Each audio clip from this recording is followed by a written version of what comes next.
welcome back, Carl. It's good to be here, Michael. So good to be back. We are episode 7. We are rolling now. And we might get to 10. We are climbing quickly towards 10. We'll be there in a month or two. Just chug right along. Yeah. For this episode, though, we've had some of these themes that we've touched on. We did it back in episode 4, I think it was, around social media and being authentic.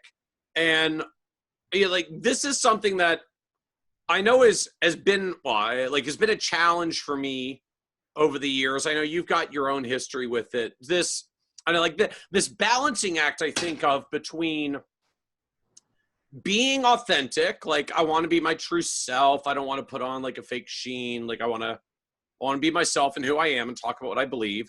And this pressure that I feel like we all have as advisors, like you must be credible and act like a professional. Whatever exactly act like a professional means, you always have to act like a professional, which means usually like this pressure that you have to always have all the answers and you have to be perfect, right? Like you can never do anything wrong. You can never admit to your financial issues because that would undermine your credibility, right? Like who wants to work with a financial advisor who had financial issues? Or doesn't do things the way everybody's supposed to do them. And it's just a huge challenge to me because, well, we're human beings ourselves. Almost no one does it all perfectly. That's why I'm a fan of financial planners having financial planners, because you need help for this behavioral stuff yourself, because we all lose perspective on ourselves. But it hit home for me. So a couple of weeks ago, I run a podcast, but I did a guest appearance on another podcast with the guy named Patrick O'Shaughnessy. He runs a fantastic podcast called, I think, Invest Like the Best. And it's actually less investing specific and more just talking about a wide range of stuff of investing, personal finance, lots of different money angles. And he had me on this to talk about trends in the industry and the world of financial advisors.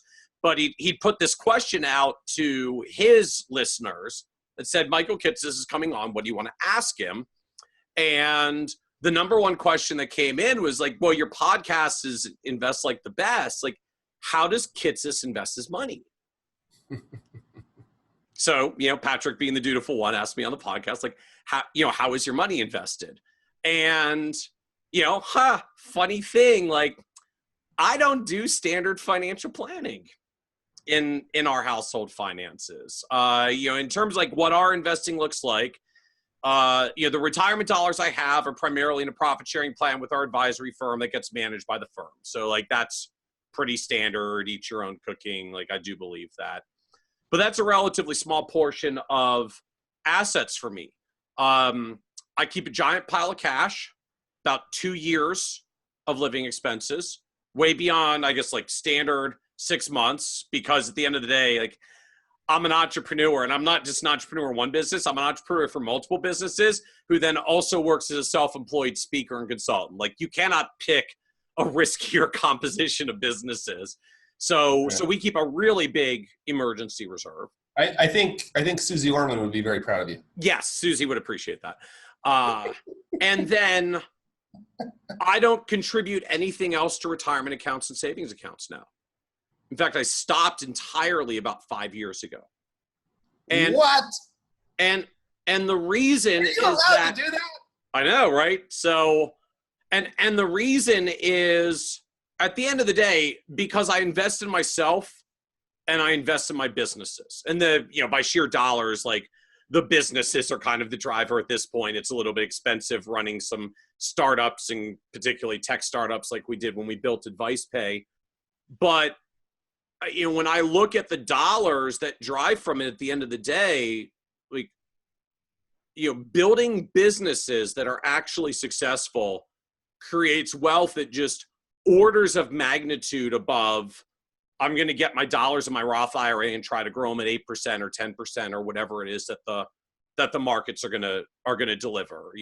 XY Planning Network, we started a couple of years ago. We're just shy of 900 members. we charge $5,000 a year for a member, roughly. You can do the math. Like, we're an almost 5 million revenue organization, actually more than that with, some other things that we do. You take any kind of recurring revenue multiple on this, and, it's probably a $10+ million business. And I'd put some dollars into that to get the business going. There ain't nothing I could have bought in my Roth IRA that would have given me an ownership stake in something that's become worth $10 million. And like, I don't make that point to talk about my, like, growing dollars and wealth, but just like for me personally, but just, we always talk about investing in diversified portfolios. And look, if starting businesses isn't your thing, like, go invest in your portfolio, because most people fail in entrepreneurial endeavors. They're insanely risky. So I don't advocate other people doing it as a general routine. But then it makes it all the more awkward. So I'm basically saying I very deliberately do a thing that I don't recommend clients do. Yeah, look, we maybe are going to go in a slightly different direction in a minute, but we can't not explore this because it's so cool. I think it's such a great little case study, just simply on the sort of thumb rule kind of advice, yep, and then how it actually applies to individual people, right? And I just think I've run into a lot of people like you. A lot of my friends are like you, and I think of it as like cash and my own projects. Yeah, I guess you want to do the classic investing thing. Like, it's a barbell strategy, right? Like a giant wad that's really conservative and a huge portion that's really aggressive. And I'm 41, so I got some time here. There will be a point where the aggressive stuff clearly needs to be less aggressive, and we need to diversify this down. Like, I'm not going to the grave doing this with concentrated wealth risk, but I'm not retiring anytime soon. Like, I actually am in my building phase, and find that, wealth building looks different for me, to the point that there are businesses I could not have started if I was plowing my money in my retirement accounts, because it would be stuck there and I couldn't get it out. Business. But Michael, what I think is really, really important to understand is so if in fact, I was working on a book called The Over the Wall Portfolio, and this is exactly what it was about, because I kept having this. I was interviewing I wanted to write a white paper for the wealth management firm that I was building, and my niche was going to be entrepreneurs that have had a successful exit.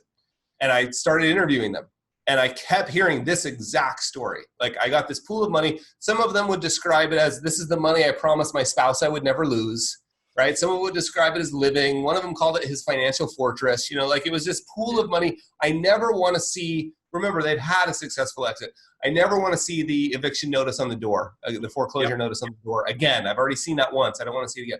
So there's that pool. And then they had this pool over here, and it was only their own projects, projects they were going to invest in, businesses they were going to build. And it's really important to understand this pool is asymmetrical risk return opportunities, right? You don't, like Buffett says, you don't have to swing it at every pitch. So they would only risk, right? I'm not going to risk $200 to make $250. I'm going to risk $200 to make $20,000. Right. And if I don't believe that opportunity is there, I'm not even going to swing, because I'll just leave it in cash. And so I think there's overconfidence aside, which is just a huge, like, you just layer in the new risk is, am I being overconfident about these opportunities? But look, we are all taking risks. So now the risk is basically overconfidence. If you didn't have moments of overconfidence, you would never be an entrepreneur, because this stuff never makes sense on paper. Yeah. So I think what's interesting is, for most of the population, those opportunities don't come up, right? For my average client is a salaried guy, or I work with a bunch of doctors or whatever, like, these opportunities don't come up. And when they do come up, I can think through a lot of my old doctor clients that invested in like a toothbrush business or whatever, or a pie shop. I remember, if they do come up, it's typically because they have three things: unique ability, unique skill, unique expertise, or unique relationships.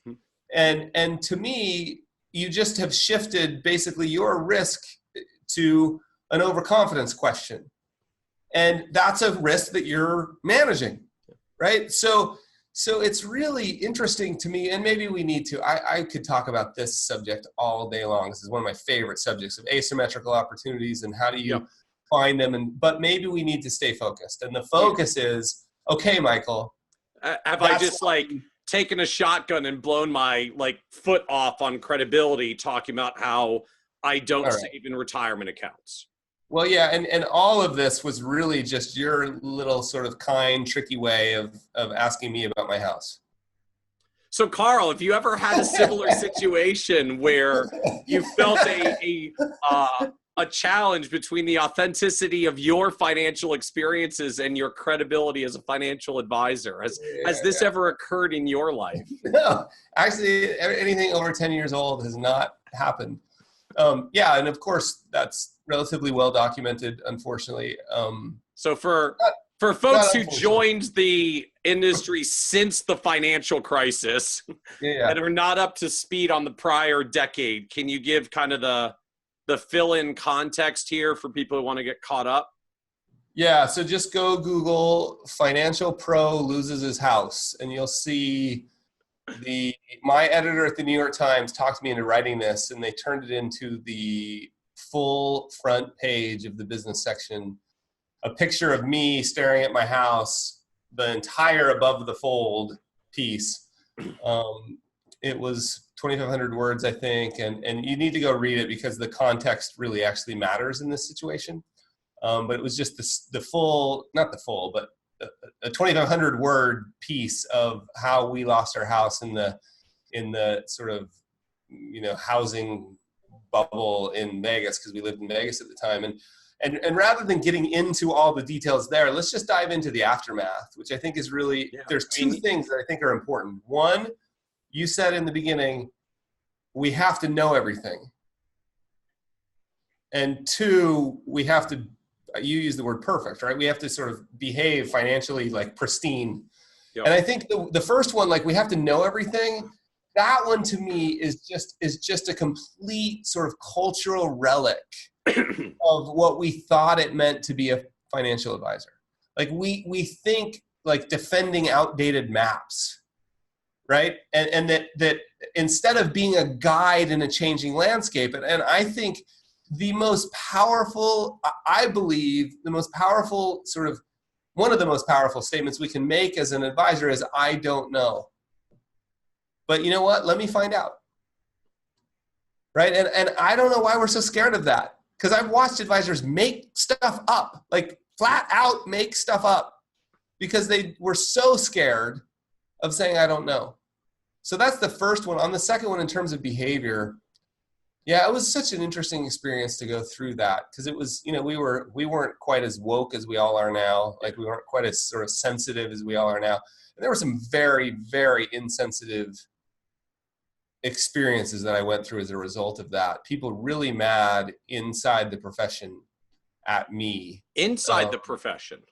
Oh yeah. I got a call from I'll just leave it generic. I got a call from a regulatory body who came out and audited me because of complaints. And they told me, they said, hey, we get this all the time. Whenever any of you guys get any press, all of your friends call and tell us you're doing something wrong. He's like, your compliance record is pristine. It's not a problem. Stamp, done. But that was the result of calls from other planners, advisors, whatever. Who were saying what? This guy lost his house in the financial crisis, you got to drum him out of the profession? I don't know what they were saying, but and I don't want to get too off. I mean, I'm thrilled to spend as much time as we want to. I just don't want to get off the subject. I feel like now you're just going to scare people not to be authentic about it because the regulator's going to come knocking. I do think it's changed a bit. I think we're sort of a more sensitive and understanding society. This was back when the idea of short selling your house. And the way we did it, please go read the article, because please don't send me any emails. And if you haven't read the article, you are not allowed to email me about this, right? If you read it, then you want to talk, I'm totally happy to. We'll make sure there's a link in the transcript. Yeah, we worked really hard with the bank, right? Every step of the way. But But I think we're living in different times now. I think that more people have been through that. I think that that we understand that we make mistakes. And what I learned from it, because I got thousands of emails. I got hundreds of physical letters. Wow. There was 1,700 comments on the Yahoo Finance version of the story. And what I learned from it was, well, a couple things. One, to be a lot less judgmental of what I think I know about somebody's financial situation, and just realize, like, if we treat everyone as if they're going through something, more often than not, we'll be right. It's just, and number two, what was shocking to me was my client's response and prospective client's response. So I'm not advocating this. Don't do this as a marketing tactic. It's a bad idea. It's not worth it. Buy a house and then have it not go well and go through a short sale just so you can have a good war story. Or make a financial mistake, like buy $10,000 worth of infospace.com in 1999 and then tell everybody about it when it goes to zero. Like, that's a bad idea. But my point is, I lost 0 clients because I thought my whole business was going to go away. I was sure of it. So but talk more about this. Like, right, because look, other advisors will take whatever shots they're going to take, right? But at the end of the day, it's about how the clients react when you share a story like that. You know, I'm a financial pro who lost my house in the financial crisis. So what were the client conversations? Well, so I didn't lose a single client. I can trace, I sold that business, but I could trace directly like a 20%, 30% of new clients coming from that experience. My clients said things like, I remember these clients that last episode we called Dan and Barbara. Dan and Barbara called me and like, hey, I'm so sorry. I was like, what do you mean so sorry? You were so committed at that time to helping us make decisions. We had no idea you were going. If we had known, we would have brought you cookies. You know, like things like that. I live in Utah. People bring cookies. Or I lived in Utah. But I also had lots more common was, I feel like with new prospective clients I feel like you're relatable. Like you understand what I'm going through. And I think literally been through it. You're not on a pedestal anymore. You're talking to them as a peer. Yeah. And I think people understand the concept that I'm really good with other people's money. I'm super good at being objective with other people's financial decisions. Really good. I'm just not good with my own, right? Which is why I need an advisor. And I think it's the same with what you're talking about, right? Like, look, if I'm an entrepreneur trying to make investment decisions and I understand that you don't do the traditional thing, I'm not going to look at you and go, oh man, I don't want to hire that. I'm going to say, oh wow, he understands the way I'm thinking too. And so I think, and then there's a third element of this, which is what Marty Kurtz, who was the president of FPA at the time, I called him before I wrote this and just said, hey, am I making a major mistake? And maybe I shouldn't have. He did. He said, I can quote this comfortably. He said, no, we need more of us being honest about our lives. And I think it started a discussion. I won't claim any credit for this, but I think it just started a discussion inside our industry about like, how do we handle this stuff personally? Who do we have to talk to? So, and there was another great story. Who's at Abacus? They have an advisor who just started writing about her story involving some family members and not, an investment she made with her brother, and it went south, and it was so good. And I read it and thought I would hire that person in a heartbeat, not, oh, look how dumb. So that's been my experience. So as we wrap up, so I guess I'm just, your advice to maybe advisors out there who are listening, who do have some version of this in their past, a financial blemish, maybe something more significant. Maybe there was a short sale of a house, a business loss, a failure, a debt write-off, a bankruptcy, where I feel like for most advisors, like the default gut response is just push it down, hide it, pray to God it never comes up with the client because it might undermine my credibility as a professional. Like, what would you say to that person? Or like, how should they be thinking about how to deal with this or work through it? Well, yeah, from a human level, right? Like just forget the fact that you're an advisor for just a second. We'll come back to that. But on a human level, find someone to talk to. Like that idea of, and you said it exactly right. It's what we do, right? Like push it down, put it in a titanium capsule and swallow it and shove it as far. That is not healthy. So find someone. Now, in terms of your like work and sharing it publicly, I just went through this with an advisor who asked for my advice on this. And I think you share it if it's helpful, right? Like, I don't think you need to feel a need to run around revealing past sins, but if it's helpful, if it helps somebody, and the counter side to this is I was at lunch with a friend of mine that started the Whole 30 craze, Dallas Hartwig, and, wrote that book, The Whole 30 with his now ex-wife. And he was eating just garbage at lunch. Like he ordered like the cheesecake or something. And I was like, and I remember going home telling my wife, like, oh, if Dallas can eat it, I can eat it. So that's the flip side to this is like, if we give people permission, that reflects more on me though, about like me looking at Dallas and thinking like he's giving me permission to make mistakes. So I think the way to think through this is if it would be helpful. If you can think of a way that it would be helpful to people's lives, I don't care at all. I mean, I do actually. That's not true. I do care what my colleagues think. I do care what other people in the industry think of me. I do care, but I care more. I mean, I care more about the letters I got from people who said. Anyway, I got some pretty crazy letters of people who it really helped. Right. To me, the point you hit home is just it makes you more relatable. Because the truth is virtually no one has been perfect with their finances forever. Like everybody has some mistakes and speed bumps they've gone through. We usually feel bad about them. We usually feel ashamed of them.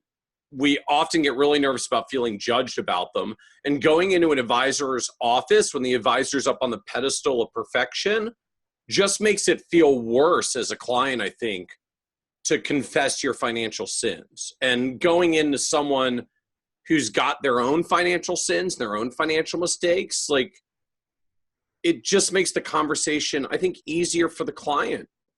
When you start out with like, look, you're going to have to be vulnerable about a bunch of money mistakes you've made that no one likes talking about. So let me start this off with my financial vulnerability and some of the dumb stuff that I've done so we can take the judging off the table and begin to have this conversation. I think Dan Heath that sort of made the stick switch, Dan and Chip Heath. I think they wrote about that reciprocal sharing. Yeah. The study about it was like a 5-minute exercise where you asked a specific set of questions and you each had to answer. And at the end of the 5-minute exercise, people related their connection to the person in similar ways as they would a friend that they'd had over a decade. And so but this is the tricky thing here, right? Like, I don't think I certainly would. I got accused of this. I got accused of using this as a marketing ploy to sell my first book. The only reason it came out 60 days before my first book was my editor wisely said to me, do you want to write this story or do you want someone else to write it? Because this story is going to be written. So, and I went to the publisher and said, hey, I got this thing. And, so so I wouldn't do it as a tool for marketing. Right. But that said, I don't think it hurts. I think it helps. I think being more authentic, more relatable, more honest in a way. Now, there are some things that we do in our lives that we don't need to run around telling everybody about. My wife says I haven't found any of those yet. but there is something as called oversharing, right? Right. So, but if it's going to be helpful, that's the way I think of it. If it's going to serve the people that you want to serve, be thoughtful about the way you do it and do it. Well, I think that's a good place to end. Hopefully, food for thought, maybe for anyone who's listening and has been through some version of this or has that thing in their past that they've pushed deep down to the dark place, that, that it's okay, that, all that fear you have about feeling judged if you share this in front of your clients, to me, like, welcome to the first glimpse of how every single client feels when they're about to come into your office and feel and afraid that they're going to feel judged. Yeah. Amen. And I think it'd be important to say here, Michael and I come up with topics, and we talked beforehand about topics. And today I was writing, before our call, I was writing out some topics, and we came up with a couple. And one of the ones I really wanted to explore was like, how can we be a little more lighthearted? Like, how can we have a little more fun? Why do we take our industry so seriously? And we've done, just because you've probably listened to episode 6 and episode 7 have been pretty heavy. I promise you. Episode 8, we're going to lighten up. But these are important topics. We needed to talk about it, and we'll need to talk about more of them. It's a pretty serious business. Yep. Right. But I do think you're right. Like, if you're thinking about doing this, and by the way, this is one of those things that my email address is always open, right? Like, if you need help with this, or last episode, like, if you're struggling with these things, especially to the level that some of us struggle with, to the level that I was struggling with it, like, and you need someone to just talk about it a bit, like, email me. It's hello@Behavior Gap for sure. Mention at behaviorgap.com, mention it in the well, you probably won't mention in the comments, but that's my email address. You can if you want. Yeah. Amen. Amen. Well, thank you, Carl. Thank you, Michael. That was awesome.